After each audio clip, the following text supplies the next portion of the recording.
Bonsoir, mesdames et messieurs. Alexandre Baudouin et François Trépanier qui vous souhaitent la bienvenue à la dernière édition 2025-2026 oui, de la Sport saison. Express. Oui, exact. On est de retour en septembre, Oui. c'est déjà connu.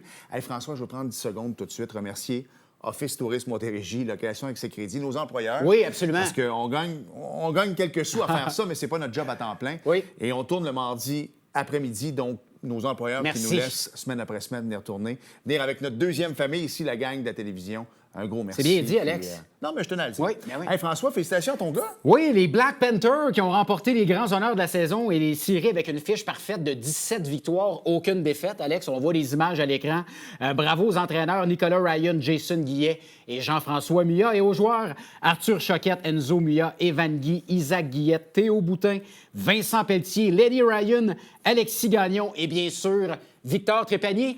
Et good job à toute l'équipe, toutes les autres équipes, les entraîneurs bénévoles et l'équipe de deck hockey Saint-Jean, Catherine et son équipe. Bon travail. En 7 secondes, François, gros show cette semaine. Martin Ducharme, président de l'Association des terrains de golf, des clubs de golf du Québec et la meilleure joueuse de hockey universitaire au Canada, Gabrielle Santerre. Bienvenue à Sport Express.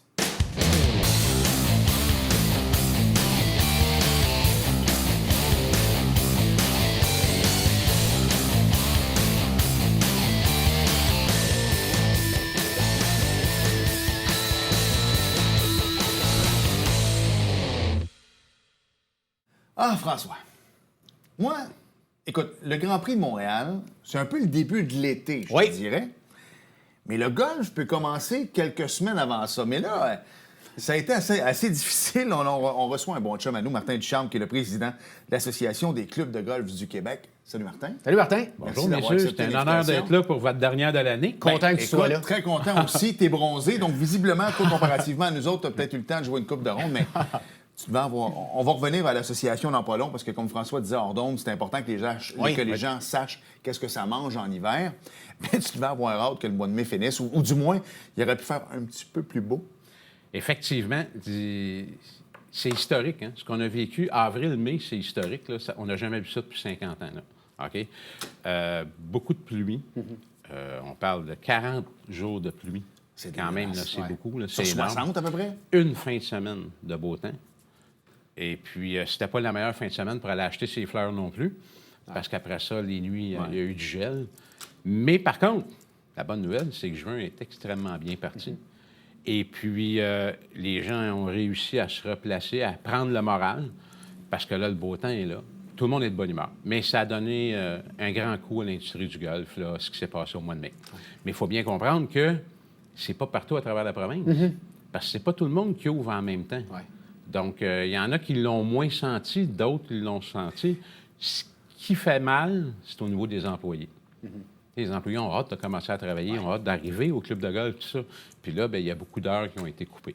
Juste comme ça, puis je sais que tu as une question, mais pour surfer là-dessus, moi, dans ma tête, c'était dégueulasse. Tu viens de le dire, au même titre que cet hiver, je pensais que c'était pas un bon hiver pour les stations de ski, alors qu'on me dit que ça a été extraordinaire. Fait que, tu sais, des fois, la perception n'est pas toujours ce qu'on pense, des fois. Exactement. Tu viens de toucher un point, la perception. Ouais. Puis des fois, la perception de la température peut changer beaucoup de choses. On y reviendra plus tard, ça va me faire plaisir. Mais je veux qu'on parle, Martin, justement, de la campagne de l'Alliance de l'industrie touristique du Québec, Oui. qui a fait une campagne reliée à la météo, justement. Puis ça fait longtemps, tu sais, je travaille dans l'industrie touristique, qu'on se bat contre des, je dirais pas les postes, là, mais sur les gens qui, tu sais, au lieu de dire, on voit 40 de pluie, puis on voit des éclairs, puis on voit des nuages, puis on voit de la pluie. On dirait qu'on met... T'as tellement raison. On met pas l'emphase sur le 60 de soleil. Oui, c'est ça. Mais Le ce que je veux dire, Martin, c'est que... sensationnalisme, Voilà. c'est ça. Mais ça a un impact, ça, sur les réservations dans les clubs de golf. Effectivement. Mais juste aujourd'hui, on est mardi, là. Oui. Il fait beau. Oui, Ben, oui. Les gens ne voient pas à l'extérieur, mais il fait beau. Oui. Mais si je regardais les différents sites, c'est pas vrai que j'aurais pris une Non. réservation de golf pour aujourd'hui. C'est ça le problème. Et j'aurais passé à côté d'une belle journée. Effectivement, parce que ce que j'entendais justement ce matin, exemple, à la radio, 40 de possibilité d'averse aujourd'hui. Oui, mais 40 là, c'est-tu dans les Laurentides? C'est-tu dans les cantons de l'Est? En Montérégie? On est-tu au Saguenay? Dans le bas du fleuve? Il est où le 40 Ça, c'est important. Mais moi, j'adore le slogan de l'Alliance de l'industrie Parle-nous de votre touristique. collaboration avec l'Alliance par rapport à ça. On travaille, c'est des partenaires, on est partenaires. L'Association des clubs de golf, maintenant, est une sectorielle. Oui. Donc, comme l'Association des stations de ski, comme plusieurs associations au Québec. Et puis, on est assis à la même table. Oui. Mais quand la campagne est sortie, j'ai trouvé ça génial. Puis, le slogan, il est super bon. la météo, c'est pas une raison pour annuler ses plans. Ouais. C'est juste une façon de se réorganiser puis d'être prévoyant. Donc, lorsqu'on lit un bulletin de météo, lorsqu'on l'écoute, lorsqu'on l'analyse, il faut vérifier comme il faut. Et ils ont une campagne présentement qui sont faites par des enfants. C'est génial. On peut voir les images à l'écran, Mathieu. Ah oui, c'est incroyable, là. C'est génial de la façon que c'est fait. Moi, je leur lève mon chapeau, là. C'est une très belle campagne publicitaire. Puis c'est important, tu l'as dit tantôt, 40 de pluie aujourd'hui. Mais allez voir, allez analyser, c'est dans quelle région, c'est où. Puis là, on va être prévoyant. Puis n'oubliez pas, les gars, là, si on remonte dans les années 1920, quand on était petits, là, la météo, on ne l'écoutait pas. On sortait dehors, puis on allait s'amuser. S'il pleuvait un peu, bien, on se protégeait, puis après ça, on continuait. Tu sais, c'est... Aujourd'hui, là, 53 des Québécois, OK, prennent la météo minimum une fois par jour. Minimum. Pas surprenant. OK? Ouais. Puis 79 des gens ont confiance au bulletin météorologique. Donc, à un moment donné, là, ça peut... Moi, je dis, tu vas changer ta vie. Si tu te fies qu'à ça, tu vas changer ta vie. Ouais. Mais arrêtez-vous pas là.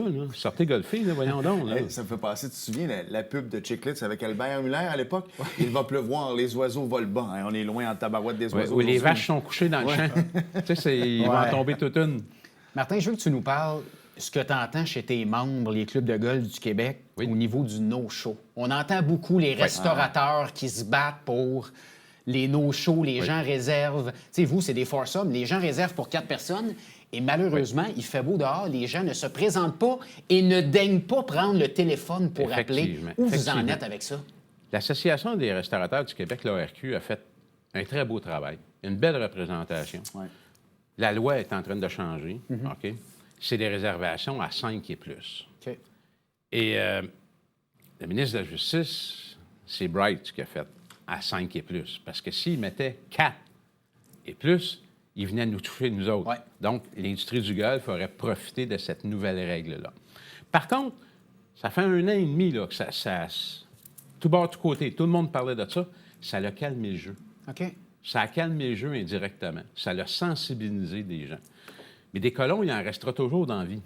OK? Puis il y a toujours des gens qui vont... Le « je m'en foutisse », ça existe. Il y en a même qui réservent à 2-3 places en même temps. Effectivement, parce que je me suis vu, moi, personnellement, appeler quelqu'un puis dire « Bonjour, vous aviez une réservation de golf aujourd'hui? »« Ah, bien, mon mari, il est parti jouer au golf, là. » Mais pas chez vous. Parce qu'il n'est pas chez nous, voyez-vous? Donc, il avait pris 3-4 réservations. Exact. Ils ont décidé de prendre la meilleure, mais ils n'ont pas annulé les 2 autres.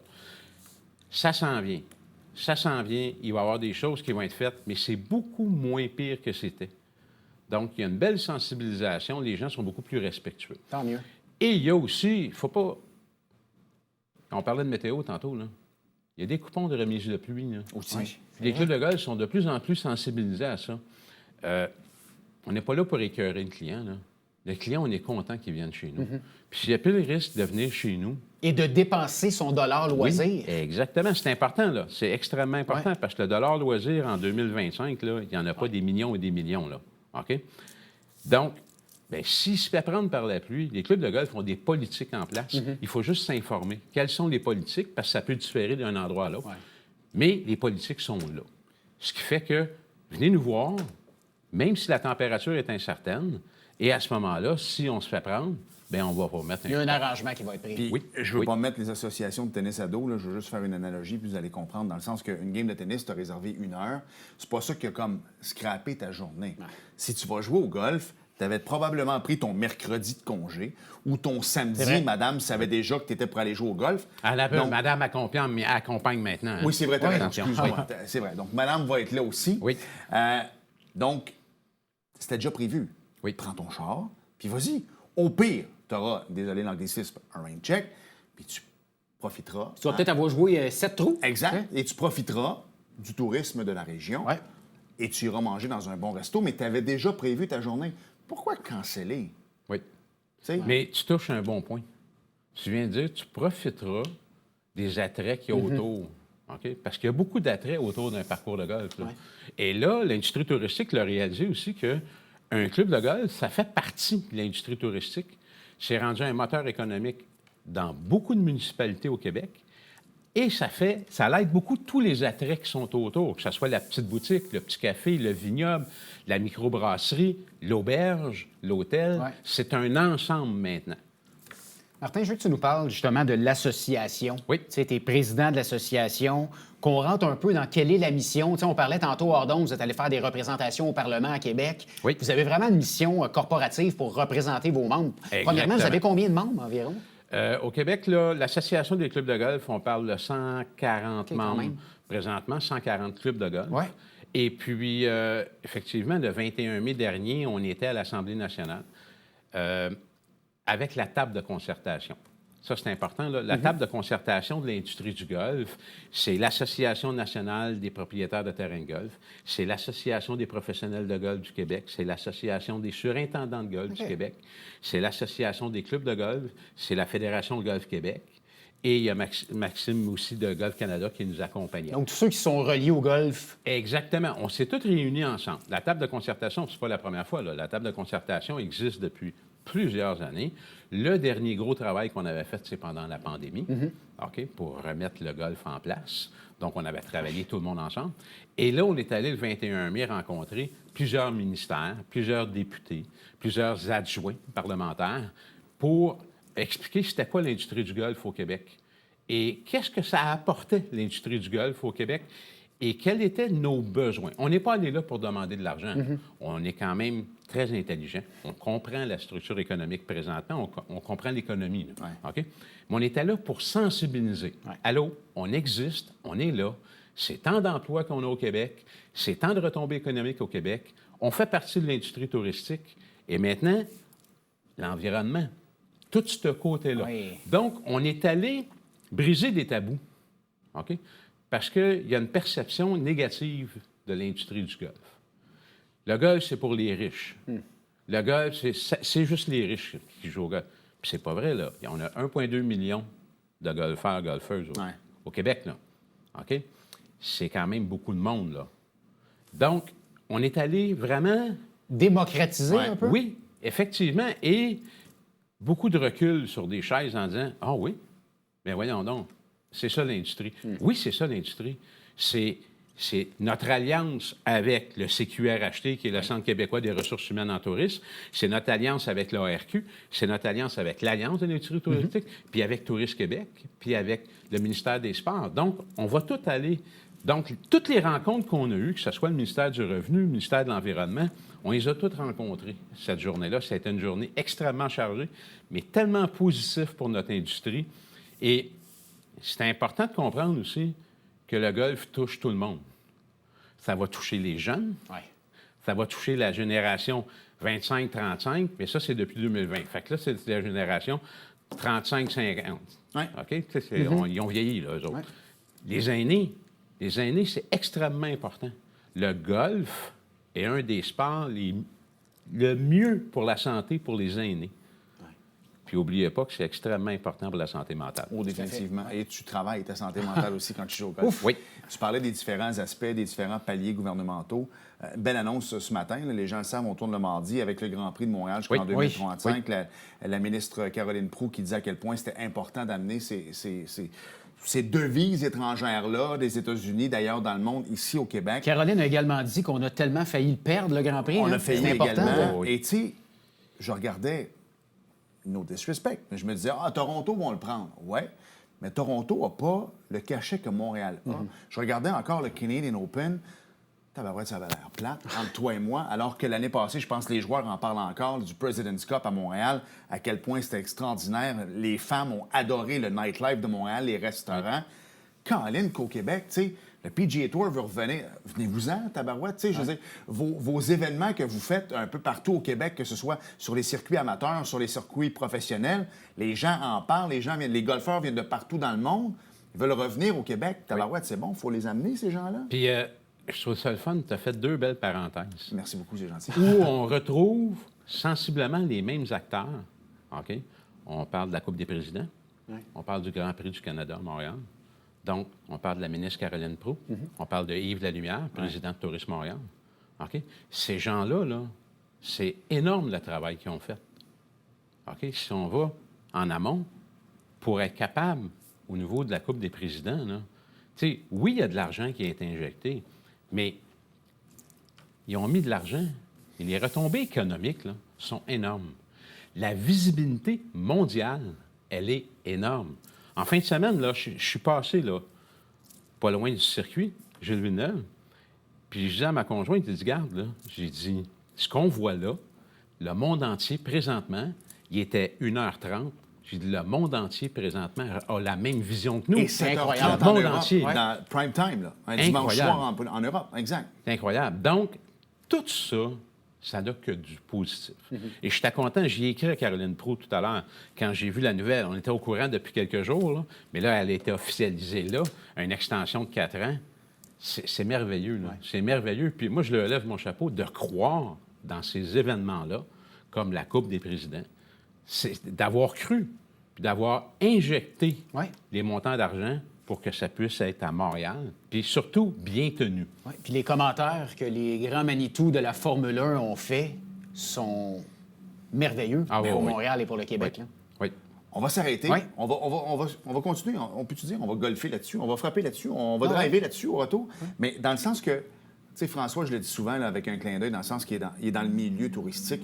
Mais c'est vrai qu'au Québec, en Montérégie, tabarouette, on veut que les gens viennent parce qu'il n'y a pas juste l'activité, il y a plein de trucs en amont également.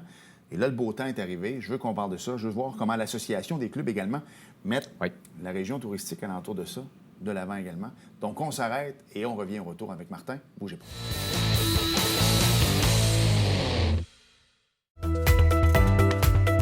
Ici Mario Tremblay. Je vous donne rendez-vous à la tribune TVHR, votre émission d'affaires publiques présentée les mardis, mercredis et vendredis à compter de 17h. C'est un rendez-vous.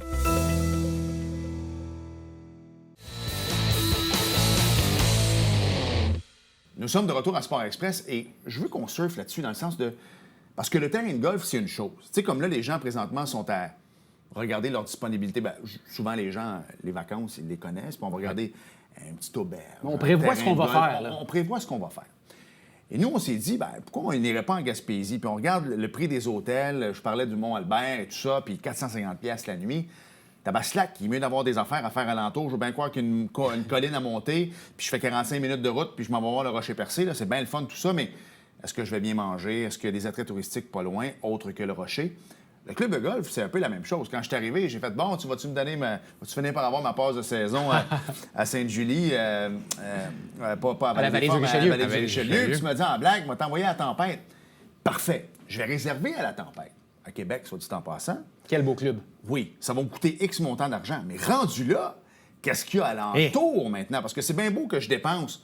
Pour un foursome, là, à 4, on va dépenser peut-être pas loin de 1000, on s'entend là-dessus, au terrain. Mais là, il faut que je reste après. Où je vais aller manger, où je vais aller souper. Même peut-être que le clubhouse va nous recevoir. Donc, c'est tout ça maintenant, là. Effectivement, mais tu touches un bon point.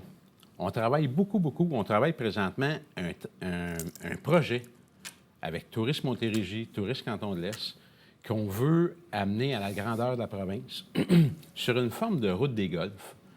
Ce qui fait qu'il y a tellement de belles régions à découvrir.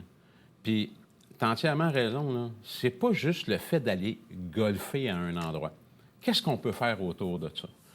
Et le golf, maintenant, l'industrie touristique a réalisé que le golf était un moteur économique extrêmement important pour beaucoup de municipalités au Québec. C'est énorme, là. Et c'est là. Les gens réservent présentement. Mais il y a tellement de belles places qu'on veut aller dans les Laurentides, qu'on veut aller dans les cantons de l'Est, que les gens viennent en Montérégie. On a des beaux endroits, OK? Partout. Bas du fleuve. Ça, je l'ai dit, là, je le dis depuis les fêtes, là. Bas du fleuve, Charlevoix, région de Québec, sud de Québec. Ça va être des routes extrêmement occupées en l'été 2025 parce qu'il y a beaucoup de gens qui vont aller vers les provinces maritimes.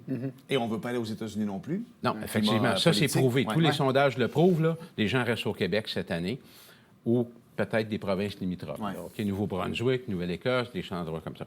Mais on a tant à découvrir. Puis souvent, le petit parcours de golf qu'on n'a pas entendu parler, là, ça va être notre petit bijou qu'on va avoir découvert. Et c'est ça qu'on veut faire. Donc, on travaille avec les associations touristiques pour mettre en place rapidement des routes et du connexe autour. La petite boutique. Tu sais, des fois, là, on a une belle petite boutique au village là, qui vaut la peine d'être. Ça vaut la peine d'y aller, d'aller faire un tour. Mais mettons-la de l'avant. Ben oui, les terrasses. Tu sais, c'est vignoble, microbrasserie, restaurant. Puis, n'oubliez pas, là, dans les clubs de golf maintenant, là, il y a beaucoup de gastronomie. Donc, beaucoup de forfaits golf, voiturette, souper. Les gens, ils veulent profiter. Puis ce qui est merveilleux dans ça, c'est qu'on prend un départ vers 12h30, 1h, tu joues au golf, tu viens t'asseoir sur la terrasse, tu prends un bon souper. Tu sais, c'est... Ouais. Ton après-midi, ta soirée vient d'être comblée avec du temps... Comment je dirais bien ça? T'es comblé de bonheur. Le golf, là, c'est du plaisir, hein? Mais c'est tout ça. C'est tout ce qui est autour aussi. Surtout les gens avec qui tu vas aller jouer. Tout à fait. Parle-nous un peu de comment les clubs de golf sont des générateurs de nuitées pour les hôtels aux alentours. Est-ce que les gens... Tu sais, je me prends un exemple, j'allais au salon du golf, j'aimais ça regarder quels sont les forfaits golf et hébergement pour que je puisse aller me promener un peu, profiter. Est-ce que le golf est un bon générateur de nuitées dans les hôtels au Québec? Définitivement. Et de plus en plus, parce que là, on rajoute des nuitées. Donc, les clubs de golf, on ne voyait pas ça avant. Là. OK? L'industrie du golf était un peu indépendante versus le marché du tourisme. Et Stéphane Dubé, qui est notre directeur général à l'association, j'ai dit, Stéphane, il faut prouver à nos gestionnaires que c'est important de t'associer avec de l'hébergement. Donc, il faut que tu travailles avec les hôteliers de ta région. Et les hôteliers, on dit, ben voyons donc, on travaille avec un club de golf. Je ne comprends pas. Il n'y a pas juste la route des vélos, là. Il n'y a pas juste la route des vins, là. Il y a aussi le golf. Et là, ils ont réalisé que, à ta minute, c'est que les gens vont faire des forfaits golf à 2 parcours, 3 parcours. Ouais.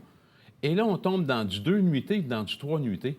Ce que les hébergements ont toujours rêvé de faire, c'est de rajouter une nuitée à la forfaitisation. Et l'industrie du golf leur permet de faire ça. Donc, c'est un beau win-win qui se fait présentement entre les parcours de golf, les hôteliers, la restauration. Donc, c'est tout un ensemble qui vient valoriser le dollar touriste dans une région. Parce que, tu sais, Martin, tu parlais, puisque je sais que tu as une question. Non, vas-y. Tu sais, tu parlais de, on va aller jouer notre ronde de golf, on va rester sur la terrasse, on prend un verre, on reste à souper. Quand on sait qu'on va rester à coucher, bien, on va prendre une bouteille de vin, on va, tu sais, ça fait des retombées touristiques encore une fois. Non, mais tu sais. Ça existe des tankaillettes là, dans l'industrie du golf. Des C'est tankas. pas juste des rénovations. Là. Ça fait un peu partie de la question que je voulais faire. Tu sais, les expos, c'était bien le fun, mais moi qui étais un passionné, je vais y aller au stade. Je vais regarder mes 9 manches, je vais sacrer mon camp, puis moi être là 3 semaines après, mais avec les pendrelles sortent. Marie-André ou mes filles, t'es mieux de te lever de bonne heure de la ramener au stade. L'ambiance alentour va tout changer. Tu vas au Fenway Park, tu vas souper après. Eux autres, ils vont se rappeler de la game, ils vont se rappeler de la ville de Boston, puis ils vont se rappeler de tout ça. Le golf, c'est un peu ça. Sans vouloir être péjoratif, tu disais tantôt, maintenant, madame, elle vient. Madame, elle vient. Mais si madame n'a jamais joué au golf avant, on s'entend qu'elle risque de piocher, au même titre que moi, je vais piocher quand j'ai pas joué beaucoup dans une saison. Donc, quand je vais me rappeler de mon week-end, oui, il va avoir mon 18 trous, mais il va avoir la côté également, la nuitée que j'ai eue avant, le petit déjeuner qu'il y a eu, la ronde de golf que j'ai pioché, mais c'est pas grave. Sais-tu pourquoi? Parce que je suis allé souper à tel restaurant, puis après ça, on est allé à tel endroit, une autre belle nuitée, puis on est revenu. Il va se passer quoi dans le char? J'ai Victoria et Juliane qui ont joué 217 qui vont me dire « Papa, quand est-ce que je vais reconduire un cadre de golf, moi aussi, là? Quand est-ce qu'on va retourner jouer? » C'est tout ça. Parce que nous autres, les boys, ou des passionnés de golf, je parle plus, à la limite, pur et dur, je vais partir le matin à 5 h avec mes boys, avec Trep, m'aller jouer dans Charlevoix, m'aller piocher, puis m'en revenir chez nous le soir, m'être brûlé, puis je vais avoir eu du fun. Pas tout le monde. Il y en a peut-être qui vont faire « C'est le fun, là, 12 heures de route, là, mais on ne recommencera pas demain matin. » La notion plaisir, là, Ouais. OK? C'est tout ce qui va entourer tout ça. Mais là, tu as touché un point là, qui est venu me chercher. Là. OK? Tu parles de ta fille, t'en vas. Puis là, tu n'es pas sûr qu'elle va vouloir y retourner au baseball ou peu importe. OK? Moi, si je demande à ma fille, ça te tente-tu? On va aller prendre une marche 4h30 de temps dans le parc. Elle va te dire non. Elle me répondra même pas. Oui, probablement. OK? Elle va m'ignorer totalement. Mais Texi, elle va peut-être te répondre. Non, c'est pas vrai. Si tu dis, on va-tu jouer au golf? Oh, là, oui, on va aller jouer au golf. C'est le même 4h30, là, hein? OK? Mais c'est plus le même intérêt. Et là, tu vas avoir du temps de qualité. Et ça, c'est important. Ouais. Ça, c'est important pour nous, en tant que parents, si c'est avec nos enfants, avec notre conjointe, avec nos parents. OK? Passer ce temps-là, il est précieux. Il est extrêmement précieux. C'est bon pour nous, c'est bon pour la santé, puis c'est bon pour le mental. Martin, il reste 5 minutes. Je veux qu'on parle de toi un peu personnellement. Oui. Tu travailles sur quoi Oui. présentement? Là, présentement, j'agis comme consultant, OK, avec le Golf L'Express à la Prairie. Ici à la Prairie, pas loin. Exactement, exactement. Puis on parlait tantôt des gens qui vont piocher, puis tout ça. Cet endroit-là, là, il est merveilleux, justement, pour pouvoir aider les gens, les débutants, l'intermédiaire, le très bon golfeur, parce que tu as le centre de pratique, Oui. tu as le centre de jeu court, puis tu as un parcours 11 trous exécutif. Hey, c'est pas long, 11 trous, là. Trou normal 3, normal 4. Porte Ça bien se fait son bien. nom, l'Express aussi. Là. Exactement, exactement. Donc, mais là, il y a un gros projet qui s'en vient. Et là, ça va être... c'est le projet de l'automne, là. C'est Super Golf. Super Golf, c'est... ça va être du golf intérieur, OK. mais tu frappes à l'extérieur. C'est un peu comme Top Golf aux États-Unis? C'est exactement le même principe. C'est avec Top Tracer, OK? Mais 12 mois par année. Parce Ce que qui ça- fait que tu vas être là le 23 janvier avec, comme tu dis si bien, avec les boys, tu vas être assis, super confortable, tu vas pouvoir souper, tu vas pouvoir prendre un bon verre de vin, puis tu vas pouvoir jouer au golf, tu vas pouvoir frapper des balles, tu vas pouvoir jouer à des jeux, mais ta balle, elle va sortir dehors. OK? Ça va être très différent du golf sur écran. Ça, vous amenez ça à la Prairie, là? Oui, c'est à la Prairie. Ça va être unique dans l'Est du Canada.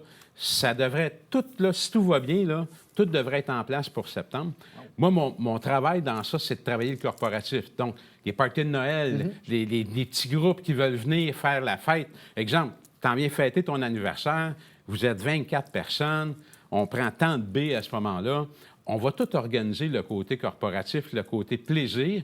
Et on va avoir des ambassadeurs qui vont être avec nous. Exemple, tu as le goût de passer 2 heures avec Joey Savoie, mais tu vas pouvoir passer 2 heures avec Joey Savoie. Qui habite à la Prairie, en plus. Exactement, exactement. Donc, on est tout en train de finaliser ça, de conclure ça, mais je vous le dis, là, vous êtes les premiers à savoir. Là. Wow. Ça, c'est Merci une pour le primeur. scoop. C'était pour votre dernière émission. C'est votre cadeau. C'est votre cadeau. Mais les gens, vous irez voir sur YouTube Top Golf à quoi ça ressemble. Ouais. Il y en a un à Vegas, entre autres, il y en a partout aux États-Unis. Oui. C'est hot, c'est 2-3 étages le soir avec Ouais. les... Nous, on ne peut pas dire Non, Top non. Golf parce Ouais, que je sais, Top mais- Golf, c'est une licence. Oui, mais je veux c'est juste que Top les gens Tracer. comprennent le Exactement. principe. Le principe de ça, je te le dis, là, ça va être formidable. Tout le monde va en parler. Puis On va mettre des chaufferettes en moi, hiver, je vous j'espère. invite. Oui, c'est des murs de chaleur. Wow. Ce qui fait que tu ne sentiras pas le moins 27 qu'il va faire dehors, mais tu vas sentir ta balle voyager dans le moins 27, par Tu vas exemple. voir qu'à moins 27, elle va loin en tabarouette comparativement quand l'humidité... Un beau projet. Martin, il reste 2 minutes. Je veux qu'on parle un peu de... Est-ce que la popularité du golf, tu sais, on en a parlé pendant la pandémie, Oui. comme quoi il y a beaucoup de monde qui se sont mis au golf. Oui. Oui. Même si on a vu de quelque temps, il fallait aller jouer avec un masque sur un terrain Ah, de golf. on revient pas là-dessus. On reviendra pas Ça là-dessus. allait bien, François. Mais est-ce que la popularité du golf est encore Elle est là. grandissante? Elle est là. Elle est là. L'industrie du golf, nos gestionnaires, nos professionnels, les employés de terrain, tous ceux qui travaillent dans l'industrie du golf, les employés de service, font un travail merveilleux pour faire comprendre à toute la nouvelle clientèle qu'elle est acceptée sur un parcours de golf. Et on leur explique les rudiments, tout ça. On a conservé notre clientèle. Et ça, là, c'est important, là, parce que d'attirer du monde, n'a pas de problème. Le conserver, ça, c'est difficile. Voilà. Et nos clients sont là. La seule chose qu'on n'arrête pas de mentionner puis qu'on dit, vous n'avez pas le droit d'apporter de l'alcool provenant de chez vous sur un parcours de golf, parce qu'un parcours de golf, c'est licencié. C'est correct. Apportes-tu C'est ta comme boisson au n'importe où. restaurant quand quelqu'un a un permis? La réponse est non. Bien, Tu sais, ça dépend. Si tu vas manger chez le grec, oui. Oui. Mais Apportez OK? votre vin. Exactement. Mais un golf, c'est pas un apporter votre bière. OK? De canceller si vous ne vous présentez pas, OK? Pour éviter les no-shows. Et puis après ça, bien, on s'en va là en tout respect. Mais on garde toujours la note plaisir. Le golf, là, c'est du plaisir. Ouais. Amusez-vous. Puis les no-shows, là, il faut arrêter d'avoir peur dans le sens que les terrains de golf, un samedi matin, là, ils vont recevoir des appels. Il y a des gens qui vont... C'est comme chez le toiletteur, là. Il y a des gens qui vont rappeler après puis qui vont dire « Hey, t'as-tu un départ? » Oui, il y en a un qui s'est cancellé. Si tu n'avais pas appelé, bien, ce 4 Oui. places-là, ce 200 $-là, irait pas dans les coffres. Puis juste pour terminer là-dessus, puis je ne veux pas faire de pub ou ni rien, tu dis tantôt à quel point les gens ont dans l'idée que c'est un sport qui coûte cher. Pas vrai. Tu sais, de un, c'est pas vrai. C'est sûr que moi, si je rentre chez Golf Town d'un matin, ça me coûte cher, OK? C'est pas ça le point. Mais tu viendras chez Mulligan. Aussi, Mulligan, ouais. J'aime ça. Mais dans le sens, ben, tu vois, chez Mulligan, des fois, les balles coûtent pas mal moins cher. Tu vas chez Costco maintenant, Les balles Kirkland, c'est con, mais part avec ça. Il y a un litige entre Pro V1 et Kirkland. Les balles sont très bonnes. Là, ça a l'air que le driver chez Kirkland, il est débile aussi parce que qui coûte 4 fois moins cher. Commencez donc à vous équiper moins cher. Puis un jour, si la passion augmente, mettez-vous sur le côté, puis tu achèteras ton TaylorMade à 2000. Mais tu n'es pas obligé de t'acheter des bâtons à 2000 pour partir. Regarde. Exactement. Puis des professionnels, là. Nos professionnels de la PGA du Québec là, sont là pour t'aider, sont là pour te conseiller, sont là pour te donner des trucs, pour prendre des leçons de golf. Ce qui est important, là, va voir la bonne personne. C'est ça qui est important. Moi, si j'ai mal aux dents, là, mais je vais aller voir un dentiste. OK? C'est ça, là. Mais la vie, elle est faite comme ça. Donc, le golf, je le dis, c'est du plaisir, c'est de s'amuser. Tu veux performer, bien, tu prends une leçon de golf avec un professionnel de la PGA du Québec, puis tu y vas tranquillement à ton rythme. OK? Hey, Martin, je t'aime beaucoup. Il faut s'arrêter parce qu'au retour, la meilleure joueuse de hockey universitaire au Canada est là. On jase. Puis en plus, elle est sur le bord de la rue, il faudrait peut-être la faire rentrer. Mais... Donc, je fais une passe. Oui, sur la palette. J'aime ça. Martin, toujours un plaisir. Hey, bonne saison. Hey, messieurs, merci beaucoup. Un bel merci été. beaucoup. Merci pour le scoop. Puis cet automne, je vous invite. Vous allez voir, on va avoir du plaisir. J'aime ça. Martin, un homme à avoir dans notre club de golf. Absolument. C'est tout ce que j'ai à dire. Merci beaucoup, Martin. Merci. Bel été. Merci, messieurs. On s'arrête le temps d'une courte pause. Et au retour, Gabrielle Santerre, elle est ici dans nos studios. Bougez pas. Hey, salut tout le monde. Alexandre Baudouin. François Trépanier. De Sport Express. Hey, Frank, les gens veulent venir à notre émission. Comment on fait? Page Facebook officielle de Sport Express. Écrivez en privé. On va vous répondre et vous allez être les bienvenus sur notre plateau. Au plaisir de vous rencontrer.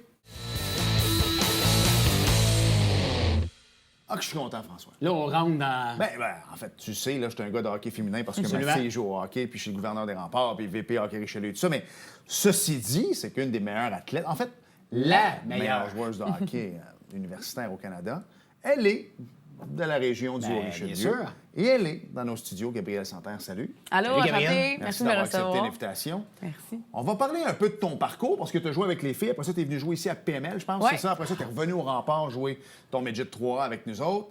Collégial, universitaire maintenant. Ta passion pour le hockey, tu as des frères, des sœurs qui jouent avant toi? Ça commençait comment? Ben, dans le fond, oui, j'ai des sœurs qui n'ont pas joué au hockey, mais moi, mon inspiration, c'était vraiment mon grand frère. Il jouait au hockey quand moi, j'étais jeune, donc ça m'a vraiment donné envie de jouer au hockey. Je voulais faire comme lui. Au fil des années, lui a arrêté. Moi, j'ai continué, je suis tombée en amour avec le sport. Donc, c'est pas mal comme ça que ça a commencé. Là. Comment...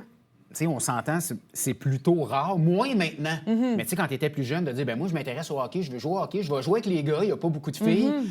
Comment ton entourage a réagi? Est-ce que c'était, ben là, Gabrielle, il n'y a pas beaucoup de filles ou ils ont dit, hey, fonce, puis on y va? Oui, non, pour vrai, j'ai toujours eu le support de mes parents. Je suis vraiment reconnaissante à ce jour. Puis, tu sais, moi, j'ai toujours fait beaucoup de sport, puis j'aimais tout le temps jouer avec les garçons parce que, tu sais, le niveau était un peu plus compétitif. Fait que pour moi, ça me causait vraiment pas de problème. Puis, j'ai toujours eu le support de ma famille. Puis, c'était vraiment, vraiment très le fun. Écoute, j'ai joué avec les garçons jusqu'à justement PML, Cadet Division 1, qui m'amène à son R2-3. Donc, j'ai vraiment eu des belles expériences. Les gars étaient respectueux avec moi. Donc, ça a super bien été pour moi, là. Quand est-ce que tu as réalisé, Gabrielle, que ça fait un peu que tu avais un certain talent, tu sais, bien humblement, parce que tu es une fille très humble, tu sais, de se dire, ben écoute, je pense que je vais continuer à mettre les efforts parce que je pense que je suis pas pire. Quand est-ce que tu as réalisé que tu étais peut-être sur la bonne voie? Oui, bien, drôlement, c'est quand même arrivé tard. Je te dirais que c'est quand j'ai fait mon switch avec le hockey féminin, parce que, tu sais, avec les garçons, je jouais, mais j'étais pas capable de me comparer à d'autres filles. Tu sais, j'avais juste des gars autour de moi. Puis, tu sais, je jouais dans du calibre quand même compétitif, mais sans plus. Donc, c'est vraiment quand j'ai fait ma première année avec les filles, ma première année midget 3 avec les remparts du Richelieu, que j'ai été aussi sélectionnée sur l'équipe d'équipe Québec. J'ai fait le championnat canadien au Manitoba en 2019. Fait que là, j'ai joué avec les meilleures filles de la région de mon âge, pas juste de la région du pays. C'est là que j'ai vu que crime, OK, si je m'y mets, j'ai peut-être une chance d'aller plus loin. Donc, je te dirais que c'est pas mal ça, ma première année midget. Là. Donc, tu sais, j'étais quand même dans 16-17 ans, mais c'est vraiment la première fois que j'étais entourée de filles de mon même niveau, puis de voir les filles aussi autour de moi. J'avais jamais vu des filles jouer au hockey. Là. Ouais, c'est ça, exact. Fait que ça va vraiment être à cette année-là que je me suis dit, OK, là, j'aimerais ça percer plus tard. OK. Championne canadienne maintenant avec les Gators. On va y revenir tantôt. Ça a été une belle saison pour vous autres, on va se le dire. Après ça, tu as eu des décisions à prendre parce qu'on s'entend, là, de fait de faire Team Québec et tout ça, tu as des offres collégiales. Pour toi, tu es allé dans quelle direction? Puis qu'est-ce qui a fait que tu as choisi un cégep plus qu'un autre? Oui, bien écoute, c'était une bonne décision dans le sens que j'avais toutes les offres du collégial. J'ai pris la chance d'aller tout visiter. Je pense que c'est important. Puis pour moi, ce qui est venu à la fin qui a fait la décision, c'est vraiment que j'aurais aimé apprendre l'anglais. Donc, je voulais aller dans un cégep anglophone. Donc là, c'était Dawson, John Abbott ou Lennox. Champlain College, à Lennox, exactement. Tu sais, j'étais pas bilingue à ce moment-là, puis je trouvais que c'était tellement une belle opportunité d'aller faire mon sport, d'aller faire ma passion. J'étais encore jeune, d'apprendre une nouvelle langue, puis je savais que si je voulais continuer universitaire, il y avait seulement une université qui est francophone, qui est l'Université de Montréal. Donc, je voulais m'ouvrir toutes les portes. Je pense que le saut était plus faisable pour moi collégial. Mais aussi, je suis vraiment tombée en amour avec les installations à Bishop. Je pense qu'on est tellement chanceuses parce que les Cougars du Collège Champlain, ils sont sur le campus de Bishop University. Donc, t'es collégial, mais t'es sur le campus d'une université. T'étais déjà donc... dans le bain, là. Oui, exact. Pour après, ça l'a aidé, mais je pense que, tu sais, c'est juste, tu compares aux autres cégeps, puis c'est juste vraiment incroyable. Donc, j'ai vraiment tombé en amour aussi avec les valeurs du programme. C'est un programme qui n'avait pas connu de succès avant, mais je voyais vraiment un potentiel, puis mes valeurs, ils marchaient avec le programme. Donc, ça a juste été un fit pour moi, là. T'es une fille, on va se le dire, dans le sens que moi, je suis là-dedans en ce moment. Là, Vic est en son R4, donc c'est l'année prochaine que ça va faire un peu la même quoi qu'on s'en va visiter déjà un cégep dans 2 semaines. Puis je me dis toujours, si on était aux États-Unis, toi, tu as fait la chance de rester au Canada, là, mais si on était aux États-Unis, les installations qu'on a au Québec, puis c'est notre sport national, ça fait pitié. Tu as joué un match hors concours récemment à Saint-Laurent, c'est pathétique. André Laurando se promène d'un aréna à un autre. Une année, il joue là, l'autre année, il joue là. Pas de stérilité. Dawson, ils n'ont pas de chambre à eux autres. On s'entend, John Abbott, je pense, c'est dégueulasse. Ah ouais. Je pense que c'est la pire aréna. Titaniwano s'en sort, mais le cégep est dans le Bronx, à Québec. Tabarouette, on peut-tu, à un moment donné, donner des installations qui ont de l'allure à nos élites? Ah, je suis 100% d'accord. Écoute, non, c'est tellement important. Je pense que c'est une des raisons pourquoi beaucoup de bonnes joueuses partent du Québec pour aller jouer aux États-Unis. J'ai eu la chance de visiter les universités américaines et, tu sais, c'est même pas comparable. Là. Je veux dire, ils ont tellement plus de moyens financiers. Mais tu sais, au final, pour moi, ça revient du matériel. Puis je pense que c'est pas ça qui te fait une meilleure personne ou qui te fait que tu es une meilleure joueuse. Donc, c'est vraiment de retourner à tes valeurs. Pour moi, ma famille, c'était super important. Puis il y avait beaucoup plus que juste avoir des belles installations. Mais je pense qu'à Bishop, c'est une des raisons aussi pourquoi j'ai resté là. Parce que c'est un campus un petit peu américain. On est bien, on est comme un petit peu à l'écart de la ville. Donc, pour moi, ça a été vraiment le meilleur juste milieu. Là. Tu viens de parler des universités américaines. Parle-nous un peu, on en parlait hors d'onde, que tu t'es fait faire de l'œil par plusieurs universités américaines.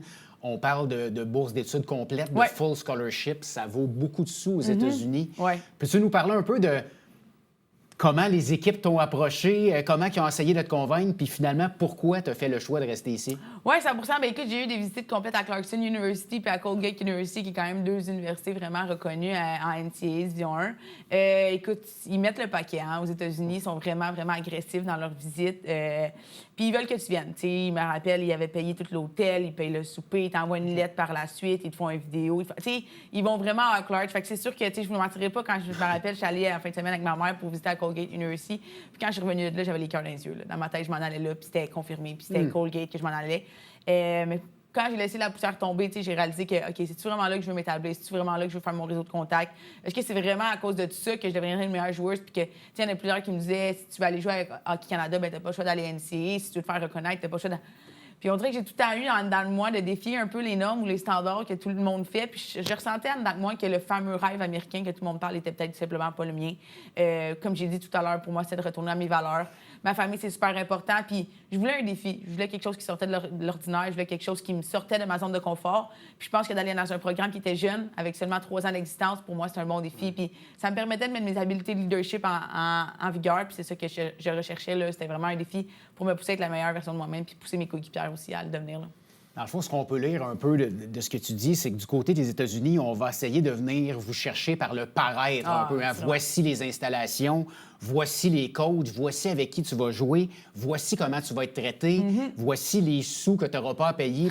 C'est comme ça, dans le fond, qu'on essaie de te convaincre. Hein? Oui, ça me parlait des patins Bauer, du bâton. C'est super attrayant. Puis je pense que c'est pour ça qu'il y en a plusieurs jeunes qui signent là à un jeune âge. Tu es jeune, 14, 15 ans, quand tu joues, mettons, à Instead 7, tu te fais rapprocher hyper rapidement. C'est facile de dire oui, j'y vais, c'est incroyable. Mais je pense que, moi, j'étais dans un processus, j'ai été allée au collégial, fait que j'étais un petit peu plus vieille.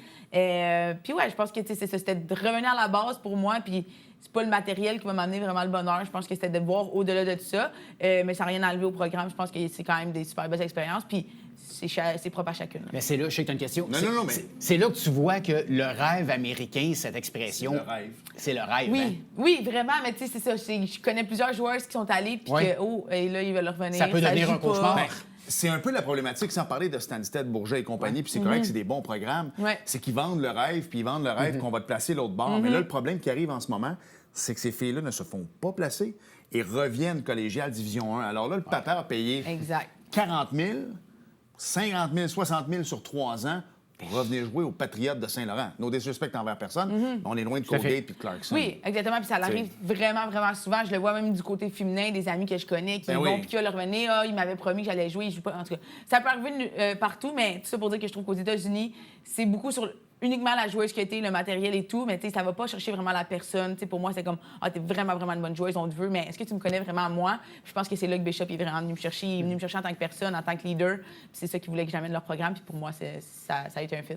Puis je suis tellement content là, que tu en parles, tu sais, le fameux What's in it for me. C'est bien beau les patins, les gants, les bâtons, mais qu'est-ce que tu as à m'offrir? Puis on va revenir tantôt sur le nombre de temps que tu veux rester encore universitaire, parce qu'avec la nouvelle ligue PWHL, c'est pas des millions. Fait qu'à un moment donné, c'est comme, garde, moi, tant qu'à gagner 35 000 US, je vais regarder au niveau de mes études, j'irai un jour, de toute façon, avec le talent que j'ai, je risquerai de me faire repêcher, puis on ira. Mais ceci dit, tu sais, moi, ce que j'aime pas là-dedans, c'est que tout le monde te le disait, va signer à... Tu sais, parce que si... Puis là, je te débarque de ça parce qu'un jour, Hockey Canada va revenir, puis j'ai pas envie que... Là. Ouais. Puis le fait que tu pas choisi Colgate ou le fait que tu pas choisi Clarkson, c'est peut-être ce qui fait en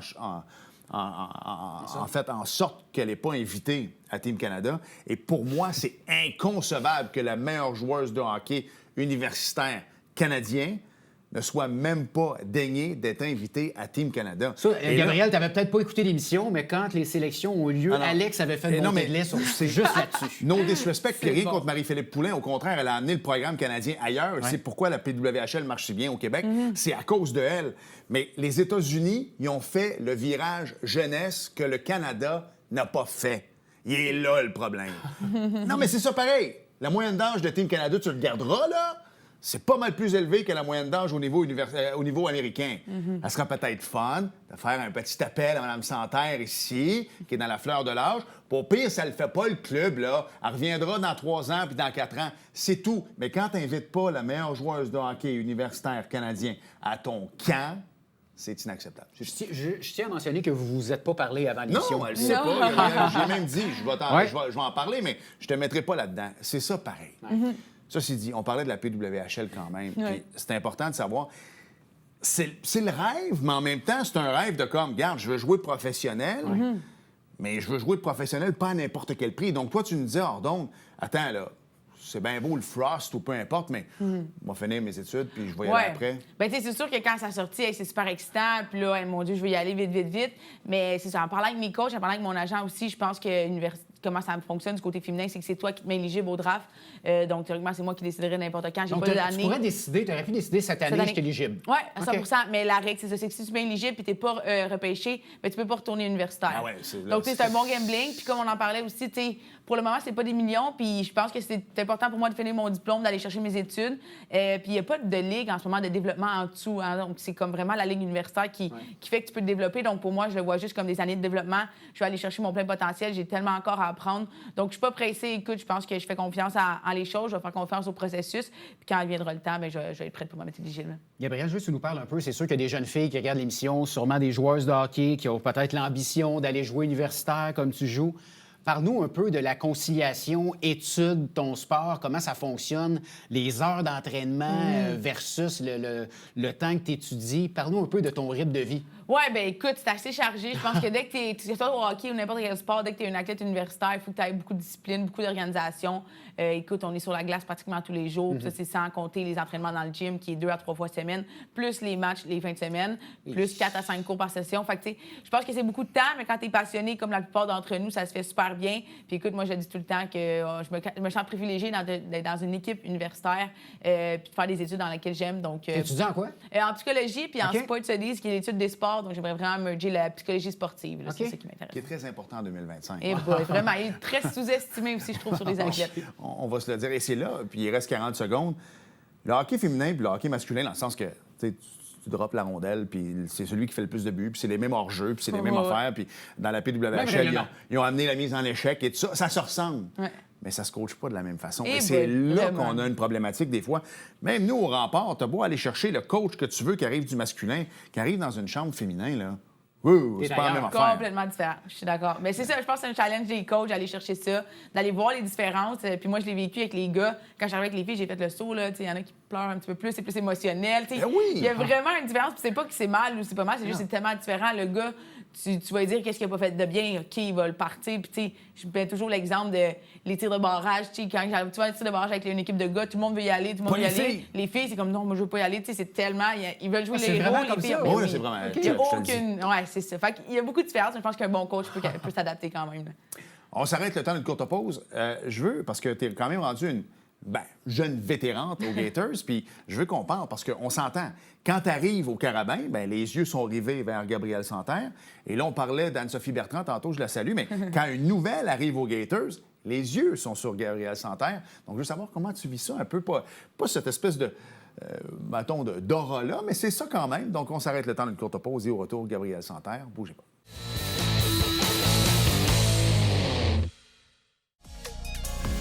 Bonjour, ici François Trépanier. Je vous donne rendez-vous tous les jeudis 17h pour l'émission La Vitrine, où je vous fais découvrir des gens de la région qui se distinguent. À bientôt.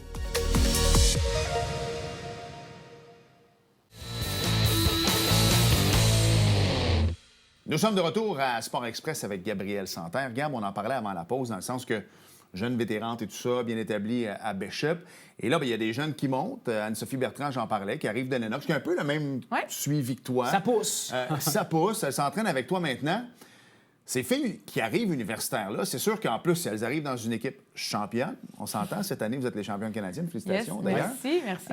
On va y revenir tantôt, mais comment tu fais pour accueillir? Parce que c'est des filles qui ont eu un bon parcours. Anso a bien joué avec les Remparts. Une belle carrière Division 1. Universitaire, elle va jouer avec des femmes, on s'entend là-dessus. Des filles qui ont 22, 23, 24 ans des fois. Comment t'embarques ces filles-là? Oui, bien écoute, je crois que c'est un moment d'adaptation pour toutes les recrues. Puis je pense qu'ils savent, quand tu fais ton switch de midget à collégial, il y a une adaptation. Tu joues dans une nouvelle ligue, mais je pense que collégial à universitaire, c'est encore un plus grand saut. Puis moi, en tant que capitaine, c'est vraiment des accompagnés là-dedans, de m'assurer qu'ils sont bien, puis de m'assurer qu'ils prennent leurs choses dans leur temps. Je pense que des fois, les bonnes filles, comme Anso, c'était une top attaquante dans les Cougars. Là, elle arrive, elle n'aurait peut-être pas le même rôle. Des fois, c'est difficile, mais c'est d'être là, de les refaire comprendre que tout rôle est important puis qu'ils vont y arriver. T'sais, universitaire, on peut jouer jusqu'à 5 ans. Donc, il faut comprendre qu'il y a des filles que ça fait 4 ans qui sont dans la Ligue, 5 ans. Il y a vraiment plus une hiérarchie un petit peu, mais je pense que même à là, je pense que si tu fais ta place puis tu es recru, l'année passée, j'étais recru puis j'ai été capable de faire ma place. Je pense que si tu travailles, tu es humble puis tu gardes ta discipline, je pense qu'il y a une manière quand même en tant que recru, de faire ta place dans l'équipe puis que ça se passe quand même bien, la transition. Là. Est-ce qu'elle est difficile, Gab, cette transition-là? Tu parles, t'as beau avoir dominé au niveau collégial, mais ça se peut que tu arrives universitaire puis tu seras peut-être pas meilleur de l'équipe. Donc, tu sais, toi, ton rôle en tant que capitaine, est-ce que c'est également de faire... T'étudies en psychologie, est-ce que c'est un peu de travailler le mental de la jeune fille puis de lui dire, écoute, fais-toi-en pas, là, ça se peut que, oui, tu dominais, mais le calibre est différent, là. Ton rôle est important là-dedans. Oui, tellement. Puis comme tu parlais de la psychologie, je pense que c'est de bâtir un petit peu la résilience. C'est normal d'avoir c'est normal d'avoir de l'adversité un petit peu quand tu arrives dans une équipe. C'est ça qu'on veut. T'sais. Le but, c'est que les filles travaillent puis qu'ils earn their spot, genre qui méritent leur place dans l'alignement. Donc, tu sais, si tu arrives, tu as tout cru, est-ce que tu as vraiment grandi en tant que personne? Est-ce que tu as cheminé en tant que joueuse? Je pense que c'est là qui est important. Là. Puis souvent, ces filles-là n'ont jamais été retranchées. Exact. Voilà. Tu sais, les filles, c'est pas tout le monde qui est invité à Team Québec, donc n'ont pas été retranchées à Team Québec, par exemple. Donc, c'est des filles, comme tu disais, qui ont toujours eu des rôles avec les Remparts, de jouer sur le premier trio. Arriver collégiale, oui, commencer ça à 4, mais à Noël, t'es déjà sur le premier trio. Et là, tu arrives universitaire avec une fille qui, elle, ça fait 3 ans qu'elle attend, qui a joué ça à 4. Puis là, c'est son année à jouer sur le powerplay. Faut que tu comprennes ça aussi. Bien, je pense que c'est là que tu vois la vraie nature des joueuses. Puis moi, je pense que c'est ça que j'aime aussi, c'est de voir. Tu sais, c'est facile d'être positif, c'est facile de travailler fort quand tu es à 1, quand tout va bien, tu as le first power play. Je pense que c'est là que tu vois les vraies joueuses quand c'est difficile puis qui continuent à travailler, qui vont dans le gym. Mais est importante aussi. Oui, exact. Bien, ça crée le caractère, puis ça crée la joueuse et la personne qui était en dehors de la glace aussi. Là. Je veux que tu nous parles un peu de la popularité du hockey féminin. Tu sais, oui, la PWHL aide beaucoup. Alex est très impliqué. Il y a beaucoup de jeunes filles qui jouent, il y a beaucoup de jeunes filles. Est-ce que l'arrivée de la PWHL, est-ce que vous en rendez compte en tant que joueuse, comment les filles sont plus motivées à jouer, sont plus motivées à performer? Je dirais pas la motivation. Je pense que je le remarque plus dans mon entourage à quel point il y a plus d'engouement pour le hockey féminin, qu'on me parle plus de mon équipe, de ma ligue universitaire, puis de les jeunes filles aussi. Qui écoute, on a même vu ton but à Sport 30 à RDS. Oui? Ça a été. Oui, ça avait été. Non, mais tu sais, on n'aurait pas vu ça avant. Non, exactement. Je pense que c'est un bel exemple. Un bel exemple, c'est ça. Je pense que juste tout alentour, il y a plus d'engouement. On voit enfin un but, on voit enfin comme une motivation. Pour moi, c'est sûr que c'est une motivation supplémentaire, mais je pense pas que les filles, en général, Je pense que les petites filles, oui, mais je pense que on a toujours joué parce qu'on aimait le hockey. Puis moi, quand je commençais à jouer, il n'y en avait pas de ligue pro. Puis ça me faisait pas que je me donnais moins ou que j'étais moins.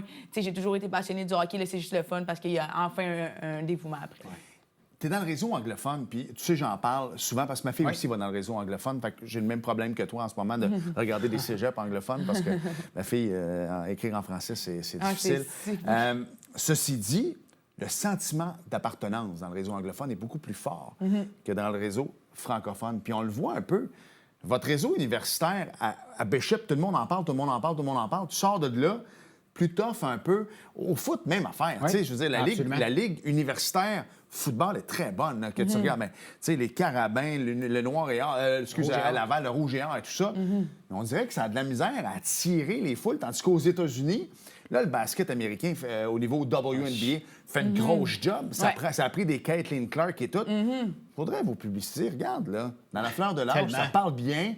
Si tu mérites d'être connu plus qu'à sport. Non, mais tu comprends ce que je veux dire, dans le sens que, vous avez des choses à dire. Faudrait vous donner plus d'exposure. Oui, bien écoute, je crois que ça, c'est vraiment plus haut. Là. Je crois que c'est le niveau U-Sport en général. Oui. Toutes les ligues au Canada, on manque de visibilité, on manque de moyens financiers, on manque de médias. Puis comparé à la NCAA, justement, comme le basketball, où c'est le même niveau dans le sens qu'à NCAA, on s'entend que c'est universitaire, c'est comme le Rouge et Or au football, c'est comme nous au hockey. Mais il y a juste vraiment ces deux mondes, vraiment deux mondes. Mais puis, tu sais, juste revenir là-dessus, tu es allé à Colgate, tu es allé à Clarkson qui ont des installations de Ligue nationale, on va se le dire. Assurément, oui. Mais c'est pas toutes les équipes qui sont de même non plus. Là. Moi, je sais, la fille de Syracuse court après nous. Là. Tu vas voir l'Arena Division 1 à Syracuse, c'est un banc. L'Arena à Boucherville est plus grosse que ça. Oui, exact. C'est pas tout le monde en Division 1 qui est Hollywood non plus. Donc, c'est là que c'est important de trouver vraiment... Exact. Il y a vraiment une bémol dans le sens que, tu sais, oui, on parle des universités américaines, puis on est comme, oh, wow, les équipes sont tellement plus bonnes, mais tu sais, il y en a beaucoup d'équipes dans la NCAA Division 1, puis on entend peut-être parler tout le temps les 5, maintenant top 10 des mêmes. Ici, on a 6 équipes, puis je suis pas mal sûre que nos 6 équipes capables de compétir contre la majorité des équipes dans cette ligue-là. Là, donc. Je veux qu'on fasse un retour sur la dernière saison de ton équipe. Vous êtes championne canadienne, on l'a dit. Est-ce que vous attendiez en début d'année, Gabrielle, d'avoir une saison de la sorte? Une saison, oui, parce qu'on a fini 10 victoires, 11 défaites. Donc, écoute, je pense qu'on était dans notre range. Là, mais quand même, tu sais, les yeux sont souvent mis sur Concordia, on va oui, se le dire. Oui, tellement. Oui, vraiment. La performance que vous avez eue en série, avec vous rendre jusqu'au bout, c'est un conte de fées. Oui, c'est vraiment un conte de fées. Puis d'être dans une équipe qui, tu sais, d'habitude, tu vois ça dans les films, mais là, de l'être dans cette équipe-là, ça a été vraiment incroyable. Puis écoute, quand moi, je me suis engagée avec Bishop, ça faisait seulement 3 ans qu'il était dans la ligue, pas beaucoup de succès. J'avais dit à tout mon entourage, mon but, c'est vraiment d'amener cette université-là au top. Puis je veux gagner leur premier championnat canadien. Pas beaucoup me croyaient. Puis, tu sais, honnêtement, je pensais jamais faire ça en dedans de 2 ans. Là. Moi, je visais plus mes dernières années universitaires. Donc, que ça arrive aujourd'hui, je pense que c'est une belle leçon que quand tu suis ton cœur puis tu suis tes valeurs, il y a des belles choses qui t'arrivent. Mais beaucoup d'adversité quand même dans la saison qui a fait qu'on a pu justement aller chercher ces grands titres-là. On n'avait jamais battu Concordia, l'équipe contre qui on pognait en finale. Et même que nos 2 derniers matchs, on avait perdu 9-1 et 7-1. Donc, tu sais, c'était vraiment... c'est un petit miracle qui s'est passé. Mais justement, je pense qu'on parle beaucoup que les yeux étaient sur Concordia. Bien, il y avait énormément de pression cette année. Puis nous, on n'avait aucune pression. On venait de prendre notre ticket pour notre premier championnat canadien parce que comment ça marchait, tu vas en finale, c'était automatiquement que tu vas au championnat canadien. Donc pour nous, c'est ça notre objectif. Donc, comme les Carabins l'an passé, mais eux autres, ça a moins bien été que vous autres. Oui, exact. Ben, tu sais, dès que nous, ça s'est fait, c'était comme...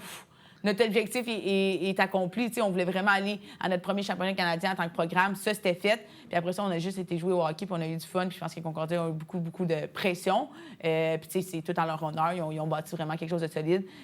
Donc, un petit miracle, c'est ce qui est arrivé, un gros effort d'équipe exceptionnel. Puis écoute, un de mes plus beaux moments à vie, là. Est-ce qu'on sent, Gab, que ça a eu un impact sur le programme de hockey féminin des Gators? Est-ce que vous réalisez que ce championnat-là, il y a peut-être des jeunes filles qui hésitaient, que finalement, on va prendre la route de Bishop. Est-ce que vous le réalisez, ça? Oui, bien écoute, je pense que c'est encore tôt, mais je pense qu'effectivement, de gagner, ça l'aide toujours au recrutement, à l'engouement. Ouais. Je pense qu'on va parler de plus en plus de cette équipe-là. Puis, tu sais, c'est fou pareil parce qu'on était à une université de seulement 2000 qui est étudiants, puis on a battu des universités de 70 000 et plus dans notre première game contre UBC. Donc, c'était vraiment une petite université dans un monde de géants. Il y a un clash, là. Oui, exact. Fait que je pense que notre université fait de plus en plus parler au Canada, puis tant mieux, ça va nous aider avec le hockey, c'est sûr. On parle d'expansion, on parlait tantôt de l'Université Laval qui ont décidé, en fait maintenant, là, dans 2 ans, vont arriver en Division 1. Ouais. On souhaite que les Patriotes embarquent et on souhaite qu'il y ait plus d'universités, peut-être même que Ottawa voudrait revenir dans le qui sait. Ouais. Est-ce que c'est quelque chose que tu aimerais, toi, justement, que vous deviendrez une ligue à 10, 12 équipes? Assurément, assurément. Écoute, je ne mentirais pas que jouer une ligue à 4 équipes, c'est vraiment pas parfait. Écoute, c'est redondant un peu, mais comme je le voyais avec mes coéquipiers et mes coachs, je pense que pour nous, on le voyait comme une chance. T'sais, on affrontait Concordia aux 2 semaines, qui est une ou la meilleure équipe. Exact. Donc, tu sais, on a la chance de jouer du calibre du niveau national à toutes les fins de semaine. Donc, pour nous, c'était une chance, une opportunité. Mais reste que c'est le fun d'avoir la diversité, de voir d'autres équipes, de jouer pas juste contre les 3 mêmes équipes toute l'année. T'sais, on a joué en finale en tout avec les séries 10 fois contre les Stingers. Je pense que c'est un peu redondant à un certain point. Donc, oui, j'aimerais ça. Je suis contente de la nouvelle de Rouge et Or. Puis j'espère qu'il va y avoir d'autres équipes. On parle peut-être aussi de Trois-Rivières. Mais de merger comme que les gars ils font, d'aller jouer aussi avec le AUA, ça serait quelque chose qui serait vraiment intéressant. Mais c'est juste que c'est plus de voyagement, plus de financement aussi. Donc, à voir. Il reste 1 minute 30. Je veux qu'on parle un peu de la PWHL. Quelle pression tu te mets par rapport à ça pour les prochaines années? Est-ce que tu te dis, écoute, si je réussis à me faire repêcher puis percer l'alignement, tant mieux. Si je vais pas, ben écoute, j'irai pas. Comment tu vois ça? Oui, écoute, j'essaie de pas trop le voir en pression. Moi, c'est vraiment de profiter de mes années universitaires. Écoute, je l'ai dit tantôt, mais je me sens tellement chanceuse de pouvoir faire partie d'une équipe universitaire, d'étudier dans un domaine que j'aime. Donc, une année à la fois, j'essaie de pas trop penser loin, de pas trop me mettre de la pression. Je pense que c'est vraiment juste pas nécessaire pour le moment. C'est une motivation. Oui, c'est excitant. Sûr. Je travaille fort dans le but d'aller là un jour. Mais tu sais, veux pas, Gab, tu dois t'en faire parler. Oui, assurément. Ben oui, assurément. Mais moi, c'est de rester dans le moment présent le plus possible. Je me concentre sur mon année. J'ai ma 3e année universitaire. Je me considère quand même encore assez jeune. J'ai des buts aussi avec mon équipe universitaire. On va aller chercher un autre championnat. Donc, tu sais, je me concentre là-dessus. Puis, je pense que si tu fais ça, des bonnes choses vont arriver. Fait que je fais confiance. Il arrivera ce qui arrivera. Oui, exact. Je le dis et je le répète, puis c'est ce que je dis à Victoria, dans le sens que le hockey féminin, pour moi, puis tu me diras si je suis dans le champ, en tout cas, ça, c'est ma vision à moi, c'est d'avoir joué comme toi, 3A, d'avoir fait les Jeux du Québec, d'avoir joué Division 1 ou 2, on s'en fout, là, collégial. Là, si t'es bonne Division 2, tu vas te faire appeler pareil. Là, lâchez-moi le chiffre, là, d'aller jouer universitaire, d'avoir un try-out Team Canada un jour et de jouer PWHL, dans le sens que même si tu sors un jour à 37 ans de la PWHL, avec 3 piastres et demi dans ton compte de banque parce que tu vas avoir gagné pendant 7 ans 35 000 US par année de vivre ton rêve. Non, mais c'est correct. Ce que je veux dire, c'est qu'après ça, les gens vont regarder ton CV et ça vaut de l'argent. Et les gens vont vouloir t'embaucher. Et il y a un diplôme au bout de la ligne. Il y a un diplôme au bout de la ligne. Exactement. C'est ça, le hockey féminin. Et ça forme des gens comme Gabriel. Hey, merci, Gab. Merci, Hey, Gabriel. merci à vous, les boys. C'est par le fun. Belle rencontre. Bel été. J'espère que ça va prendre moins que 7 ans avant d'en revenir. Merci. C'est sûr. Ouais, on s'arrête le pas. Non, il ne faut pas. On s'arrête le temps d'une courte pause. Et au retour, il y avait du bingo, il y avait du NASCAR, il y avait de la Formule 1. Moi, j'ai pas.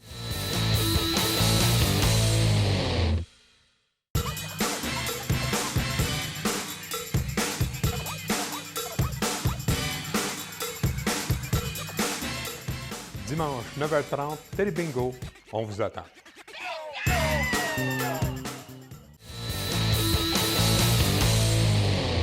Nous sommes de retour à Sport Express. Alex, il y avait du bingo. Il faut continuer à jouer au bingo tant aussi longtemps que ça nous le permet pendant l'été. Bravo à Linda Palin ou Linda Palin, Louis Plouffe, Francine Simard, Sylvie Guernon et Linda Cloutier. Il y avait du NASCAR. Écoute, pour la dernière de l'année, c'était Shane Van Gisbergen. Oh! Félicitations. Bien. Vous regarderez les autres courses cet été, là, ça va passer à Fox ou peu importe. Hey, François, merci à toute l'équipe de Sport Express. On voit une photo à l'écran. Là. Mathieu va trouver une façon de mettre les photos. Mais sans vous autres, le show ne serait pas pareil. Toute une équipe. Merci François. Merci Bel été. Alex. On se revoit au Montgolfière. Bon été, absolument. Venez nous voir au Montgolfière. Merci à vous d'avoir été là. Salut. Et en septembre, bye-bye. Télévision du Haut-Richelieu. Notre région, votre télévision.